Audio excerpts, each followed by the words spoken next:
Bonjour et bienvenue pour une nouvelle vidéo recette. Alors aujourd'hui je vous partage ma recette du pain. C'est une recette que je fais tous les jours, elle est très simple, vous allez voir. Alors pour commencer, il vous faut de la farine. Moi je prends de la farine de petit épeautre, mais de la farine de blé ça marche aussi. Du levain, du sel, de l'eau tiède, 40 degrés à peu près. Et donc il faut un saladier pour mélanger tous ces ingrédients. Alors pour commencer, tu verses 500 g de farine dans ton saladier. Ensuite, il te faut 20 g de levain que tu verses avec ta farine. Ensuite, il te faut 8 g de sel. Alors ensuite, je mélange tous ces ingrédients. Et maintenant, il faut 400 g d'eau tiède, c'est-à-dire de l'eau à 40 degrés à peu près. Tu verses tout d'un coup.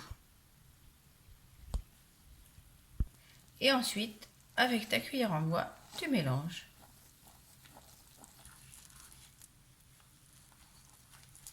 Alors, il faut bien incorporer l'eau que tu as versée dans la farine. Il faut prendre son temps, il faut bien racler les bords de ton saladier. C'est un peu difficile, il faut un peu de force. Voilà, tu pétris bien avec ta cuillère. Alors, ceux qui ont envie, on peut pétrir avec les mains, mais moi, j'utilise une cuillère en bois, ça marche très très bien.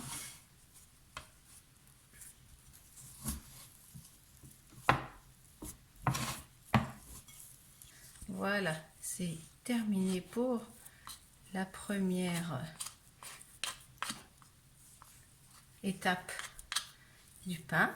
Maintenant, on va le couvrir avec un petit torchon.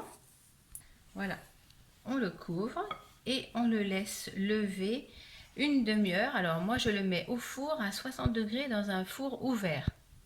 Voilà, je le mets dans le four à 60 degrés 30 minutes et je laisse mon four entrouvert comme ceci.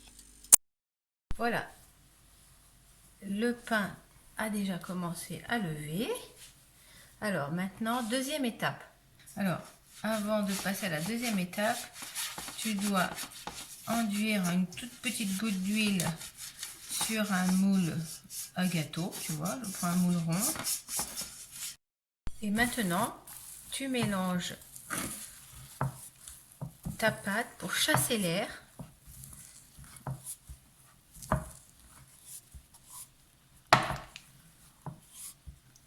Voilà, et maintenant tu verses dans le moule.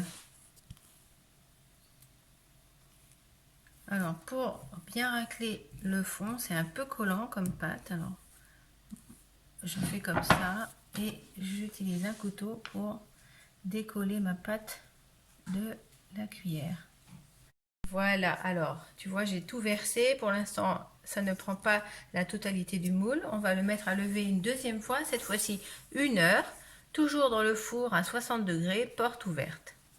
60 minutes, 1 heure à 60 degrés, porte entrouverte. Voilà, 1 heure s'est écoulée. Alors, je vais enlever évidemment le torchon. Voilà, vous voyez, le pain a bien pris la forme du moule, il a bien gonflé. Et maintenant, hop, à 175 pendant 30 minutes. Et voilà, le pain est cuit, il ne reste plus qu'à le démouler. Voilà. Et voilà. Et voilà. Je vais en couper une tranche pour que tu puisses voir comment il est. Et voilà, un beau pain qui va durer 2 jours pour 5 personnes à peu près. Voilà. Délicieux.